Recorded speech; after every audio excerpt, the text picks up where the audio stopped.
Ma mère a oublié de mettre un cadeau sous le sapin pour mon fils. Elle a dit qu'il ne s'était pas assez bien comporté cette année. Les enfants de ma sœur en ont eu des piles. J'ai aidé mon fils à fermer sa veste et nous sommes partis tranquillement. À 20h56, papa a envoyé un SMS, envoie les $3100 demain. Je n'ai pas discuté. J'ai juste ouvert mon ordinateur portable. Et tout le monde, avant de commencer la vidéo d'aujourd'hui, j'ai besoin de votre aide. Nous avons remarqué que la chaîne perd un peu de terrain, et s'abonner est l'une des meilleures façons de nous soutenir. C'est rapide, et cela nous aide à continuer à vous apporter du contenu génial. Votre soutien compte énormément. Continuons à faire grandir cette chaîne ensemble. Merci beaucoup. Maintenant, commençons la vidéo. Je m'appelle Marc Martin. J'ai 32 ans. Et s'il y a une chose que j'ai apprise sur la famille, c'est ceci, la personne qui paie pour tout est généralement celle dont on se souvient en dernier. Pendant 5 ans, j'ai financé Noël. Pas seulement des parties, tout. Le sapin que ma mère décore avec des ornements en verre vintage venait de mon compte. Le rôti de côte qu'elle sert chaque veille de Noël? Ma carte. Le whisky de qualité supérieure que mon père sert aux invités? Les plaids en cachemire dans lesquels ma sœur Grace s'enveloppe près de la cheminée? Les iPads et les systèmes de jeux empilés sous le sapin pour ses 3 enfants? Tout remontait à des virements discrets que j'effectuais en octobre et novembre. Personne ne m'a demandé de faire ça. Pas directement. Cela a commencé l'année où mon fils Jason a eu 2 ans. Ma mère a appelé début décembre, la voix serrée par le stress. La chaudière était tombée en panne. Les heures supplémentaires de mon père ont été réduites. Noël s'annonçait sombre. Elle n'a pas demandé d'argent. Elle a juste brossé le tableau et a attendu. J'ai envoyé $2000 le lendemain matin. Elle a pleuré au téléphone. Elle a dit que j'avais sauvé Noël. Elle a dit qu'elle me rembourserait. Elle ne l'a jamais fait. Mais le novembre suivant, les appels sont revenus. Crise différente, même ton. Le toit fuyait. La voiture avait besoin de réparation. Noël approchait. Et il n'avait rien économisé. J'ai envoyé de l'argent. J'ai toujours envoyé de l'argent. À la 3e année, ce n'était plus des urgences. C'est devenu une routine. Ma mère mentionnait les plans de vacances à la fin de l'automne. Elle soupirait à propos des coûts. Je transférais des fonds. Les montants ont augmenté. L'année dernière, j'ai envoyé $3200 en 4 versements. Cette année, à la mi-décembre, j'avais déjà viré 3000 cents. Mon père travaillait dans la logistique d'entrepôt. Un emploi correct, des avantages syndicaux, mais il dépensait l'argent plus vite qu'il ne l'économisait. Des outils qu'il n'a jamais utilisés. De l'équipement de chasse pour des voyages qu'il n'a jamais fait. Ma mère travaillait à temps partiel dans une boutique de fleurs, principalement pour la réduction d'employés. Grace, ma sœur aînée, avait été mariée et divorcée 2 fois. Elle travaillait dans la facturation médicale, mais ses 3 enfants, Emma, Nathalie et Patrick, semblaient avoir besoin de nouvelles tablettes, de chaussures, d'équipements sportifs et de fêtes d'anniversaire tous les 2 mois. Je travaillais dans la gestion informatique d'entreprise, bon salaire, avantages sociaux. Ma femme, Angela, était physiothérapeute. Nous économisions soigneusement. Nous vivions dans une maison modeste de 3 chambres. Nous conduisions des voitures pratiques. Nous ne prenions pas de vacances coûteuses. Nous faisions des choix. Ma famille a fait des choix différents, et d'une certaine manière, mes choix sont devenus leur filet de sécurité. Jason, mon fils, a eu 7 ans en octobre. Il aimait les dinosaures, le dessin et posait des questions qui me faisaient réfléchir à 2 fois avant de répondre. Il était intelligent et parfois trop honnête. Angela a dit qu'il tenait ça de moi. Chaque Noël, nous conduisions 3 heures vers le nord jusqu'à la maison de mes parents. La tradition était fixe, dîner de la veille de Noël, ouverture des cadeaux à minuit, petit déjeuner du matin de Noël. Nous restions 2 nuits. Jason remarquait toujours la différence. Les enfants de Grace recevaient des piles de cadeaux, 10, 12, 15 boîtes chacun. Jason recevait généralement 3 ou 4 petites choses, des choses pratiques. Il ne se plaignait jamais, mais je le voyais compter les paquets sous le sapin quand il pensait que personne ne regardait. Angela l'a mentionné une fois il y a 2 ans. Elle a dit que c'était inégal. J'ai dit que mes parents avaient un budget limité. Elle m'a jeté un regard qui disait qu'elle savait mieux, mais elle a laissé tomber. Nous l'avons tous les deux fait parce que maintenir la paix était plus facile que de poser des questions. Cette année, c'était plus lourd. J'ai envoyé les paiements comme d'habitude. 1500$ début novembre pour l'épicerie et les décorations, 8 cents fin novembre pour les cadeaux, encore 8 cents 2 semaines avant Noël pour la nourriture de qualité supérieure et les ajouts de dernière minute. Mon père a envoyé des confirmations par SMS, des messages courts, reçus. Merci. Personne d'autre dans la famille ne savait que je payais pour Noël. Mes parents ne l'ont jamais mentionné. Grace n'en avait certainement aucune idée. Pour elle, nos parents étaient des fournisseurs généreux. Pour les amis et voisins de ma mère, elle était l'hôtesse qui rendait les fêtes magiques. J'étais le moteur silencieux derrière la magie, le guichet automatique qu'ils ne reconnaissaient jamais. Nous sommes arrivés à la maison de mes parents le 24 décembre à 16h. L'allée contenait déjà le VUS de Grace, un véhicule de couleur platine avec des jantes personnalisées et des vitres teintées. Elle le louait. Je le savais parce qu'elle se plaignait des paiements lors des appels familiaux. La maison brillait. Des guirlandes blanches traçaient la ligne du toit. Une couronne épaisse de ruban rouge était accrochée à la porte d'entrée. À travers la baie vitrée, je pouvais voir le sapin, d'au moins 2,5 mètres de haut, dense d'ornements et de guirlandes dorées. Jason a collé son visage à la vitre de la voiture. Son souffle a embué le verre. Grand sapin cette année, a-t-il dit doucement. Angela m'a serré la main. Elle le sentait aussi, le poids de l'arrivée. Nous avons porté nos sacs à la porte. Ma mère a ouvert avant que je puisse frapper. Elle portait un cardigan rouge et tenait un verre de vin blanc. Son sourire était large, répété. Enfin, a-t-elle dit. Elle a serré Angela en premier, puis moi brièvement. Elle s'est accroupie au niveau de Jason. Voilà l'enfant qui fête son anniversaire, 7 ans maintenant. Tellement grand. Jason a souri. Il était poli, toujours poli. À l'intérieur, la maison sentait la cannelle et la viande rôtie. Grace était assise sur le canapé avec son téléphone. Ses enfants étaient dans le salon en train de crier devant un jeu vidéo. Mon père se tenait près de la cuisine, couteau à découper à la main, inspectant le rôti. Marc, a-t-il dit, sans lever les yeux. Bon voyage? Bien, ai-je dit. Grace a levé les yeux de son téléphone. Vous avez mis le temps. Nous sommes ici depuis midi.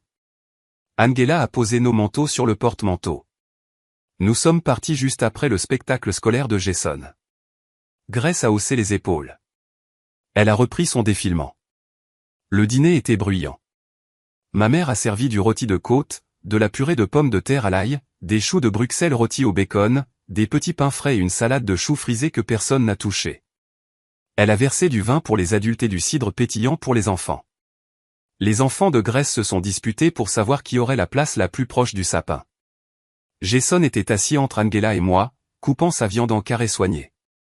Mon père a parlé du travail, d'une promotion, d'une possibilité, de nouvelles responsabilités.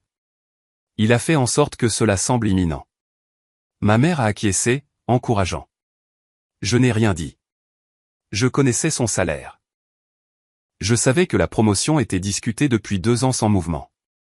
Après le dîner, ma mère a apporté le dessert, une tarte aux pacanes, un gâteau au fromage à la citrouille et une tarte au chocolat. Les enfants de Grace voulaient les 3. Ma mère a ri et a servi des tranches généreuses. Jason a demandé un gâteau au fromage à la citrouille. Ma mère a fait une pause. C'est pour les adultes, mon chéri. Que dirais-tu d'un biscuit à la place? Jason a regardé le gâteau au fromage, puis les biscuits sur le comptoir. Des biscuits au sucre nature. Achetés en magasin. D'accord, a-t-il dit. La mâchoire d'Angela s'est serrée. Elle n'a rien dit. À 21h, ma mère a annoncé qu'il était temps. Les enfants se sont rassemblés autour du sapin.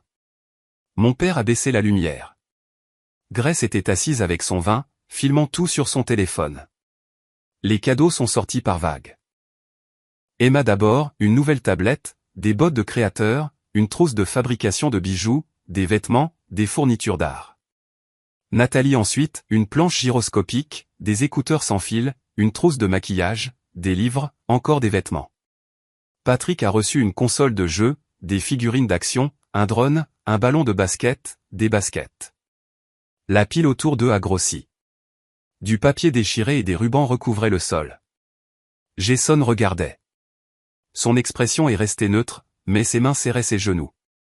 Puis ma mère s'est levée et a épousseté son pantalon. « Eh bien, a-t-elle dit joyeusement, c'est tout le monde. » Jason a levé les yeux, confus.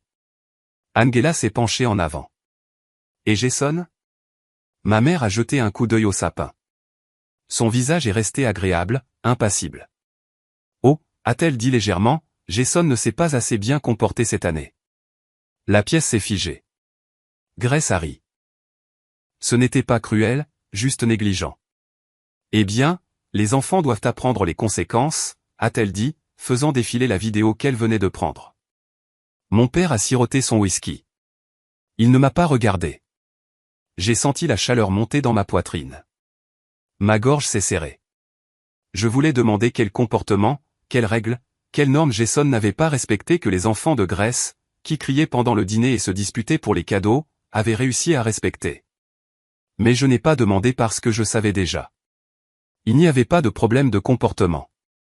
Jason était calme, poli, responsable. Il a aidé à débarrasser les assiettes sans qu'on le lui demande. Il a remercié ma mère pour le dîner. Il a colorié des photos pour sa dernière visite et les a envoyées par la poste dans des enveloppes qu'il a décorées lui-même. C'était autre chose. C'était une hiérarchie. Les enfants de Grace étaient bruyants, présents, exigeants. Ils remplissaient l'espace. Jason ne l'a pas fait. Il était à moi. Et dans cette maison, j'ai toujours été secondaire. Angela s'est levée. Sa voix est restée calme, mais j'ai entendu la lame en dessous. Nous allons sortir un instant. Ma mère a cligné des yeux. Son sourire est resté figé. Oh, ne fais pas une scène, Angela. C'est juste Noël. Il ira bien. Angela n'a pas répondu. Elle a pris la main de Jason et s'est dirigée vers la porte. Jason a suivi, jetant un coup d'œil au sapin une fois. Je me suis levé. Mon père m'a finalement regardé. Marc, assieds-toi. Je ne me suis pas assis. Je suis allé au porte-manteau et j'ai pris nos vestes. Angela avait déjà le manteau de Jason dans ses mains. Elle s'est agenouillée et l'a aidé à le fermer. Ses mouvements étaient précis, contrôlés. Ma mère a croisé les bras. Tu vas vraiment partir à cause de ça? Je l'ai regardé, la femme qui m'a appelé en pleurant il y a 5 ans, la femme qui a dit que j'avais sauvé Noël, la femme qui vient de dire à mon fils qu'il n'était pas assez bon pour un cadeau alors qu'elle se tenait dans une pièce que j'ai payée, portant un pull que j'ai financé, à côté d'un sapin que j'ai acheté. Je n'ai rien dit. Jason a passé ses bras dans les manches de sa veste. Angela a embrassé son front. Allons-y, mon pote, a-t-elle chuchoté. Grace a finalement levé les yeux de son téléphone. C'est dramatique, a-t-elle dit sèchement. J'ai ramassé nos sacs. Angela a ouvert la porte. L'air froid s'est engouffré. Nous avons marché jusqu'à la voiture. Jason est monté sur le siège arrière sans dire un mot. Angela a démarré le moteur. Je me suis assis sur le siège passager et j'ai regardé le tableau de bord. Ni l'un ni l'autre n'avons parlé. Alors que nous sortions de l'allée, j'ai jeté un coup d'œil à la maison. Les lumières brillaient toujours. Le sapin brillait toujours. À l'intérieur, ma famille passait probablement déjà à autre chose, versant plus de vin, riant de tout ce drame. Mon téléphone a vibré. Je l'ai sorti. Un SMS de mon père. Il était horodaté à 20h56. Il disait, envoie les $3100 demain. Pas de salutation. Pas de reconnaissance de ce qui venait de se passer. Juste la facture. J'ai regardé le message. Mes mains tremblaient. Angela a vu mon visage. Qu'est-ce qu'il y a, a-t-elle demandé. Je lui ai montré le téléphone. Elle a lu le message, puis elle s'est garée sur le bas-côté. Elle s'est tournée pour me regarder complètement. Qu'est-ce que tu veux faire, a-t-elle demandé doucement. J'ai regardé Jason dans le rétroviseur. Il avait la tête contre la fenêtre. Ses yeux étaient ouverts mais distants.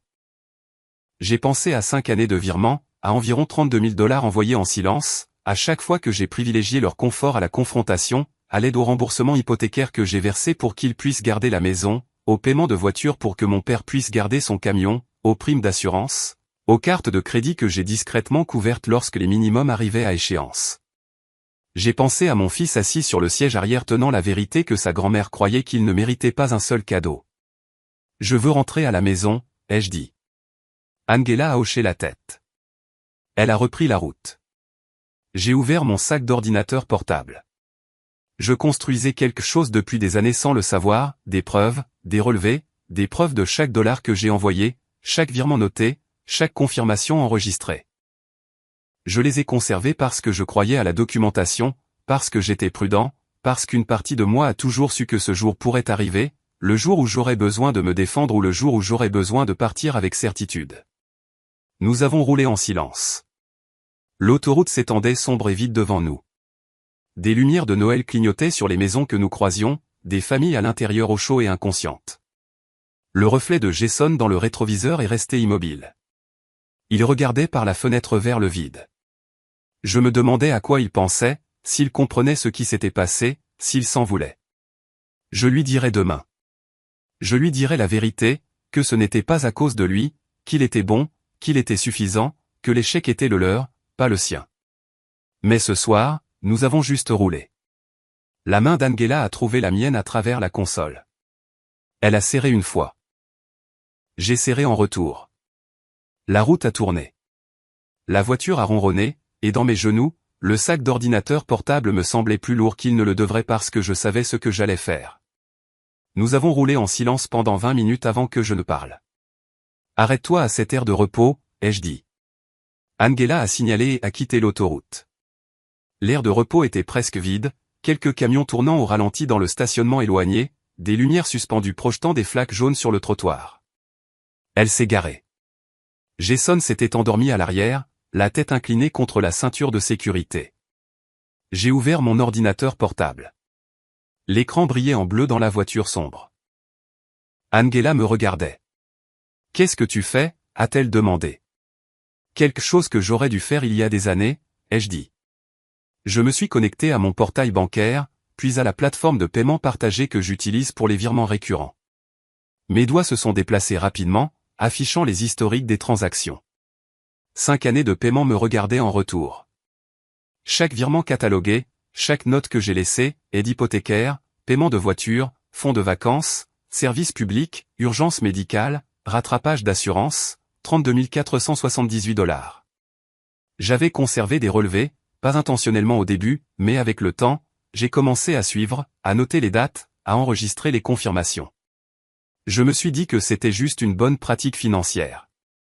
Maintenant, j'ai compris, j'avais construit des preuves. Angela s'est penchée pour voir l'écran. Tout ça est à toi, a-t-elle chuchoté. Tout, ai-je dit. Elle s'est redressée, sa main couvrant sa bouche. J'ai ouvert un nouvel onglet et j'ai affiché le serveur hypothécaire de mes parents. J'avais le nom d'utilisateur et le mot de passe parce que mon père me les avait donnés il y a 3 ans quand j'ai commencé à contribuer à leur paiement mensuel. Il a dit que c'était plus facile si je pouvais simplement transférer directement. Plus facile pour lui. J'ai vérifié le calendrier des paiements. Le paiement automatique était configuré via mon compte. 420 $ chaque mois le 15. Je l'ai annulé. Puis je suis allé au portail du prêt automobile. Un autre nom d'utilisateur et mot de passe. J'avais un autre paiement automatique de mon compte. 263 $ par mois. Annulé. J'ai parcouru la liste, les primes d'assurance, les paiements minimums sur 2 cartes de crédit que j'avais couverts pendant 18 mois, l'aide aux services publics que j'ai mis en place l'hiver dernier quand ils ont pris du retard. Un par un, j'ai coupé tous les fils, la facture d'électricité, la facture d'eau, les services de diffusion en continu qu'ils utilisaient, le forfait de téléphone cellulaire auquel je les ai ajoutés il y a 3 ans quand ils se sont plaints des coûts, tout. Cela a pris 11 minutes. Quand j'ai fini, je me suis redressé et j'ai regardé l'écran. Ma poitrine était serrée, pas à cause du regret, à cause du soulagement. Angela a touché mon épaule. « Tu es sûr ?» a-t-elle demandé. J'ai regardé Jason, dormant sur le siège arrière, son visage paisible, ignorant que les adultes de sa vie venaient de lui montrer sa valeur. Oui, ai-je dit. Je n'ai pas envoyé de SMS à mon père. Je n'ai pas appelé. J'ai simplement fermé l'ordinateur portable et démarré la voiture. Nous sommes rentrés chez nous pendant la nuit. Jason s'est réveillé une fois, a demandé de l'eau, puis s'est rendormi. Angela m'a tenu la main à travers la console. Quand nous sommes arrivés dans notre allée à minuit, la maison était sombre et froide, mais elle était à nous, payée par notre travail, gardée par nos choix. J'ai porté Jason dans son lit. Angela l'a bordé. Il n'a pas bougé. En bas, j'ai préparé du thé. Angela était assise à la table de la cuisine à me regarder. « Qu'est-ce qui se passe demain ?» a-t-elle demandé. « Ils vont le remarquer, » ai-je dit, probablement vers midi, puis ils vont appeler, envoyer des SMS, probablement se pointer si nous ne répondons pas. Angela a siroté son thé. « Bien, » a-t-elle dit doucement. Je l'ai regardée. Elle a croisé mon regard.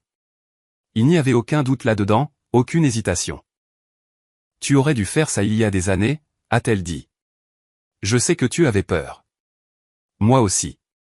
Elle a tendu la main à travers la table et a pris ma main. « Tu n'as plus peur ?» a-t-elle dit. J'ai hoché la tête. Nous avons fini notre thé en silence. Puis nous sommes allés nous coucher. Je n'ai pas dormi. Je suis resté éveillé à regarder le plafond, attendant que le soleil se lève et que les conséquences commencent. J'ai pensé au visage de ma mère, à la cruauté désinvolte dans sa voix. J'ai pensé aux SMS de mon père, au droit acquis dans ses 6 mots. J'ai pensé à Jason regardant ses cousins ouvrir des cadeaux alors qu'il était assis les mains vides.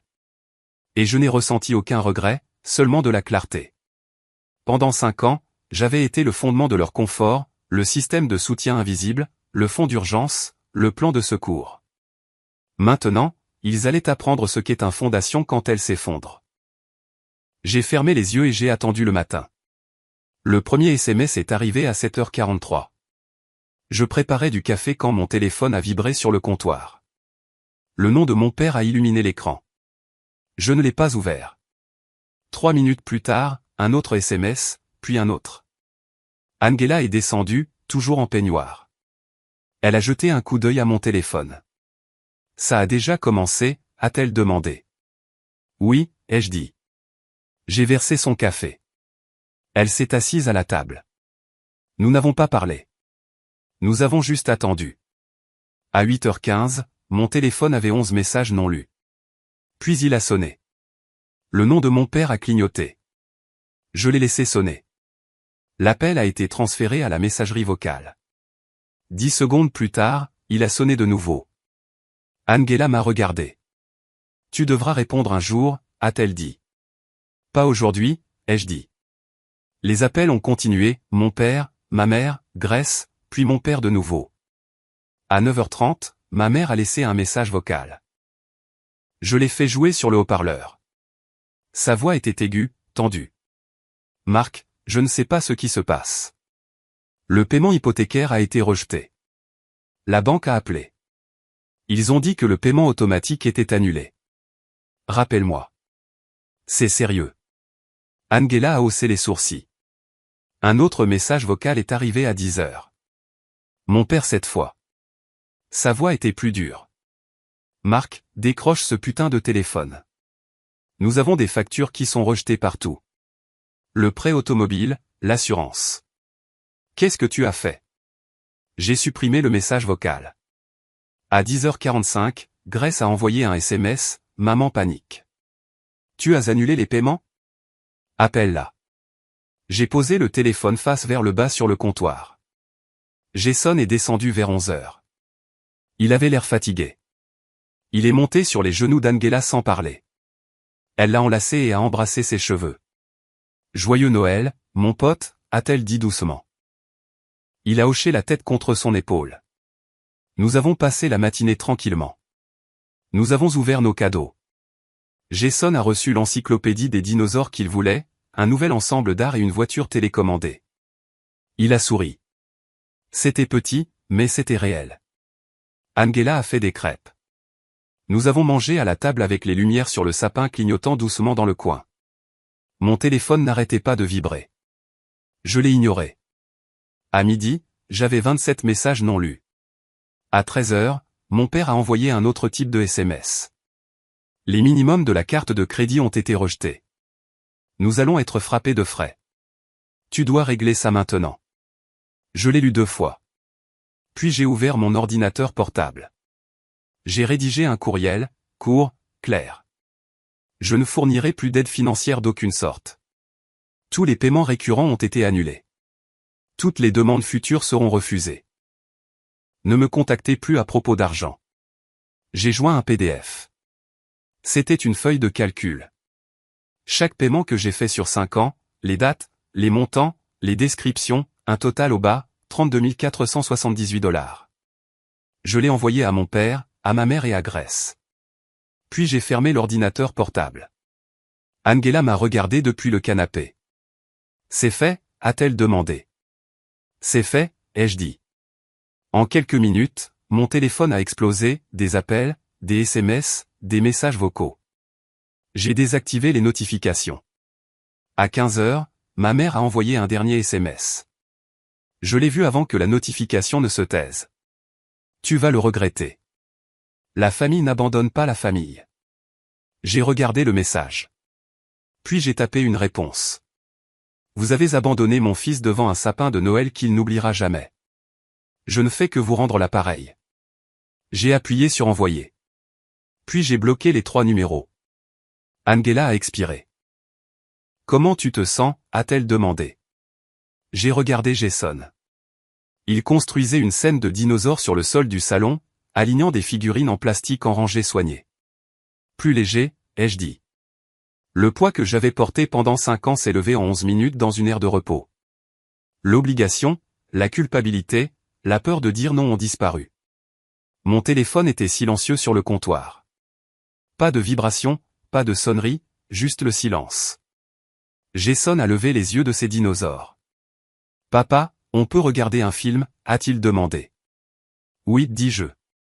Nous avons passé l'après-midi de Noël sur le canapé, tous les 3, à regarder des dessins animés, à manger des crêpes restantes, à rire de blagues que seul Jason trouvait drôles. C'était le meilleur Noël dont je me souvenais. Le silence a duré 2 jours. Le 27 décembre, le téléphone d'Angela a sonné. C'était ma mère. Angela m'a regardé. J'ai secoué la tête. Elle a refusé l'appel. Ma mère a essayé 2 fois de plus. Puis elle a envoyé un texto, s'il te plaît, demande à Marc de m'appeler. C'est urgent. Angela m'a montré le message. Dois-je répondre, demanda-t-elle. Non, dis-je. Plus tard ce jour-là, j'ai reçu un courriel. Pas de mes parents, de Grace. L'objet disait, sérieusement? Je l'ai ouvert. Le courriel contenait 3 paragraphes, en colère, accusateurs. Elle disait que j'avais surréagi. Elle disait que je punissais tout le monde pour un seul commentaire. Elle disait que mes parents se débattaient pour payer les factures et que c'était de ma faute. Elle n'a pas mentionné Jason une seule fois. J'ai archivé le courriel sans répondre. Ce soir-là, Angela a vérifié Facebook. Elle a trouvé une publication de ma mère. C'était vague, passif. Cela parlait de la douleur d'être abandonné par sa famille pendant les fêtes. Cela mentionnait la trahison et l'ingratitude. Les commentaires étaient remplis de soutien, des amis envoyant des prières, des voisins exprimant leur choc. Angela m'a montré la publication. Elle se victimise, dit Angela. Laisse-la faire, dis-je. Je n'ai pas répondu publiquement. Je ne me suis pas défendu. J'ai juste regardé. Au cours de la semaine suivante, les messages ont continué d'arriver. Certains de la famille élargie, des tantes, des cousins, des personnes à qui je n'avais pas parlé depuis des années, soudainement préoccupés par l'unité familiale. Un cousin a envoyé un texto, quoi qu'il se soit passé, tu devrais pardonner. C'est Noël. Je n'ai pas répondu. Une autre tante a appelé et a laissé un message vocal disant que ma mère était dévastée. Elle a suggéré que je m'excuse. Je l'ai supprimé. Le soir du Nouvel An, mon père a envoyé un courriel. Le ton était différent, mesuré, presque formel. Il a dit qu'ils avaient des difficultés. Il a dit que les paiements manqués avaient entraîné des frais de retard et des pénalités. Il a dit que le service hypothécaire avait envoyé une lettre d'avertissement. Il a dit qu'ils avaient besoin d'aide. Il ne s'est pas excusé. Il a terminé le courriel par « Nous pouvons en parler. Appelle-moi ». J'ai fermé le courriel. Angela et moi avons passé le réveillon du Nouvel An à la maison. Nous avons regardé des films avec Jason. Nous avons fait du pop-corn. Nous avons compté jusqu'à minuit avec du cidre pétillant. À 12h01, mon téléphone a vibré. Un texto d'un numéro que je ne connaissais pas, Alice Grèce qui appelle depuis le téléphone d'une amie car tu m'as bloqué. Maman a fait une dépression aujourd'hui. Elle consulte un médecin. C'est de ta faute. J'ai montré ça à Angela. Elle l'a lu et m'a rendu le téléphone. Bloque-le, dit-elle. Je l'ai fait. À la mi-janvier, j'ai appris par un ami commun que mes parents avaient mis leur maison en vente. L'ami a demandé si j'étais au courant. J'ai dit non. Elle a dit que ma mère avait dit aux gens qu'ils devaient réduire la taille de leur maison pour des raisons de santé. Je ne l'ai pas corrigé. À la fin de janvier, les appels ont cessé. Les courriels ont ralenti. Les messages de colère se sont estompés. J'ai supposé qu'ils étaient passés à autre chose, qu'ils avaient trouvé d'autres sources, qu'ils avaient peut-être emprunté à Grèce, qu'ils avaient peut-être réduit leurs dépenses. Je m'en fichais. Jason a commencé un nouveau semestre à l'école. Il s'est fait un ami en cours d'art. Il a cessé de poser des questions sur Noël. Il a cessé de mentionner ses cousins. Angela a dit qu'il semblait plus léger, aussi. Un samedi matin de février, Jason et moi étions assis à la table de la cuisine à dessiner des dinosaures. Il leva soudainement les yeux. « Papa, dit-il. Est-ce qu'on va chez grand-maman pour Pâques ?» J'ai posé mon stylo. « Non, dis-je. » Il hocha la tête. « D'accord, dit-il. » Il retourna à son coloriage. C'était tout. Pas de questions, pas de tristesse, juste de l'acceptation. J'ai alors réalisé que les enfants s'adaptaient plus vite que les adultes. Ils ne s'accrochent pas aux choses brisées comme nous le faisons. Ils voient clairement. Ils ressentent profondément. Et quand quelque chose les blesse, ils s'en souviennent. Jason se souvenait d'avoir été exclu, mais il se souvenait aussi d'être parti. Il se souvenait de sa mère qui remontait sa veste. Il se souvenait du trajet en voiture silencieux jusqu'à la maison. Il se souvenait du matin de Noël avec juste nous trois. Il a appris que partir était une option, que l'amour ne voulait pas dire endurer la cruauté. Cette leçon valait plus que n'importe quel cadeau sous un arbre. Je suis retourné dessiner des dinosaures avec mon fils et je n'ai pas pensé à mes parents du tout.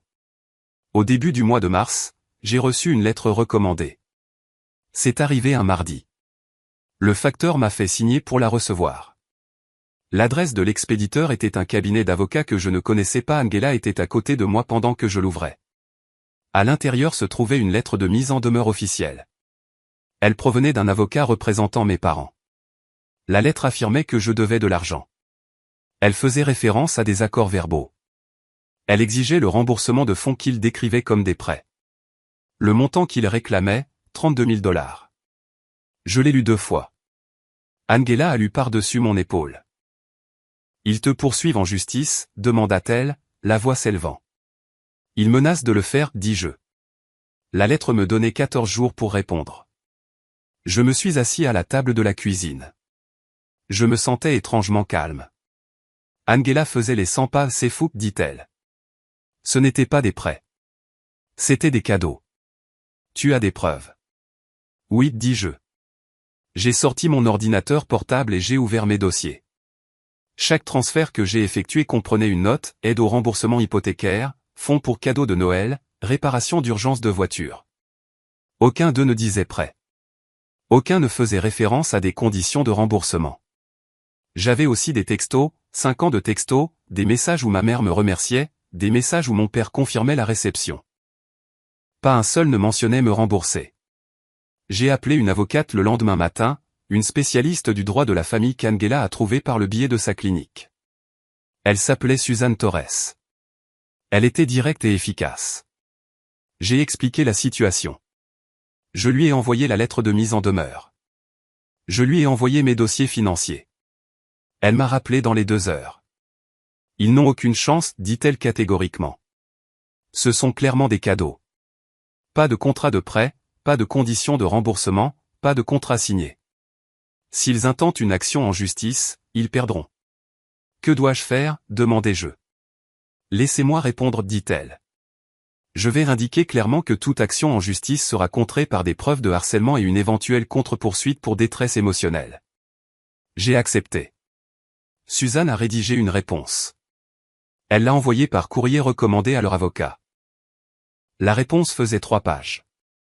Elle comprenait mes dossiers financiers. Elle comprenait des captures d'écran de messages textes où mes parents me remerciaient pour l'aide sans mention de prêt. Elle comprenait un calendrier indiquant que j'avais commencé à couper les ponts seulement après que mon enfant ait été exclu de Noël. Suzanne a ajouté un paragraphe final.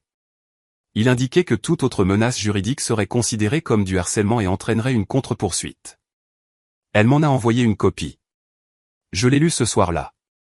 Angela l'a lu à côté de moi. C'est parfait, dit-elle. 2 semaines se sont écoulées. Aucune réponse n'est venue. Suzanne m'a appelé début avril. Ils ont abandonné, dit-elle. Leur avocat a envoyé un courriel d'une seule ligne retirant la réclamation. J'ai expiré. C'est tout, demandai-je. C'est tout, dit-elle. Il savait qu'il n'avait rien.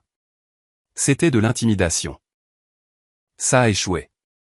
Je l'ai remercié et j'ai payé sa facture. Ce soir-là, Angela et moi étions assises sur le porche arrière. L'air était chaud. Le printemps était arrivé. C'est vraiment fini, dit-elle. Oui, dis-je. Elle s'est appuyée contre moi. Tu crois qu'ils vont réessayer, demanda-t-elle. Non, dis-je. Ils savent que j'ai des preuves. Ils savent que je vais me défendre. Ils vont passer à autre chose. Vers qui, demanda-t-elle. Je ne sais pas, dis-je. Et je m'en fiche. Nous sommes restés assis en silence à regarder Jason jouer dans la cour. Il creusait un trou près de la clôture, à la recherche de fossiles qu'il imaginait être enterrés là. Angela me serra la main. Tu as fait ce qu'il fallait, dit-elle. Je sais, dis-je. Pour la première fois depuis des années, je le croyais. La menace juridique était leur dernière tentative de contrôle, leur dernière manipulation, et elle a échoué parce que j'avais fait quelque chose qu'ils n'avaient jamais prévu, j'ai conservé des registres. J'ai tout documenté. Je me suis protégé, non pas parce que j'avais prévu de l'utiliser contre eux, mais parce qu'une partie de moi a toujours connu la vérité, que leur gratitude était conditionnelle, que leur amour venait avec des factures, que la famille pour eux signifiait obligation sans réciprocité. Je le savais et je m'étais préparé. Maintenant, c'était fini. La dette qu'ils ont inventée, la culpabilité qu'ils ont transformée en arme, le pouvoir qu'ils détenaient, envolé. J'étais libre. En été, le silence est devenu normal. Pas d'appel, pas de texto, pas de visite surprise. Mes parents ont vendu leur maison en mai. Je l'ai appris grâce à la même amie commune. Elle a dit qu'ils avaient emménagé dans une location plus petite de l'autre côté de la ville. Elle a dit que ma mère semblait fatiguée. Je n'ai rien ressenti quand je l'ai entendu. Grace m'a retiré de ses amis sur les réseaux sociaux. Je l'ai remarqué un jour en faisant défiler l'écran, son profil avait disparu de ma liste. Je n'ai pas envoyé de demande d'amis. Jason a terminé sa 2e année. Son professeur a dit qu'il s'épanouissait. Il a gagné un prix pour une affiche de dinosaures qu'il a réalisée. Il a souri sur la photo qu'ils ont prise lors de la cérémonie. Angela et moi avons commencé à planifier des vacances, rien d'extravagant, une semaine dans un chalet dans les montagnes, randonnée, pêche, calme.